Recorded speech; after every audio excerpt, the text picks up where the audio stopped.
ایک عابد کا محبت الہی میں انگلیاں جلانے کا واقعہ۔ ناظرین، بنی اسرائیل میں ایک عابد عبادت خانے میں عبادت کرتا تھا۔ کچھ لوگ اس سے حسد کی وجہ پر ایک فحشہ کے پاس آئے اور اس سے کہا کہ تم کسی طریقے سے اس عابد کو بہکا دو۔ چنانچہ وہ فحشہ عورت عابد کے پاس بارش ہونے والی اندھیری رات میں آئی اور اس کو حجرے کے بہر سے پکارا۔ اس عابد نے اس کو جھانک کر دیکھا تو عورت نے کہا، اے خدا کے بندے، مجھے اپنے پاس پناہ دے۔ اس عابد نے اس کی پرواہ نہ کی اور نماز میں مشغول ہو گیا، اور وہ عورت بار بار پکار کر پناہ کی درخواست کرتی رہی۔ بالآخر عابد نے مجبور ہو کر اس کو پناہ دے دی۔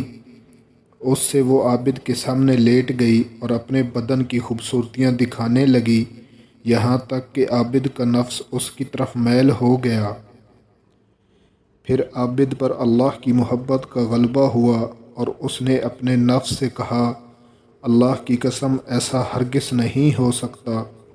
چنانچہ اس نے اپنے نفس کو سزا دینے کے لیے کہ اسے آگ پر کتنا صبر ہے، اپنی انگلی چراغ پر رکھ دی، حتیٰ کہ وہ جل گئی۔ پھر وہ دوبارہ اپنی نماز کی طرف لوٹ آیا، لیکن اس کے نفس نے پھر پکارا۔ یہ پھر چراغ کی طرف گیا اور ایک اور انگلی رکھ کر جلا ڈالی۔ پھر اسی طرح سے اس کا نفس اس کی خواہش کرتا رہا اور وہ چراغ کی طرف لوٹتا رہا، حتیٰ کہ اس نے اپنی ساری انگلیاں جلا ڈالیں، مگر اس فحشہ کی طرف میل نہ ہوا۔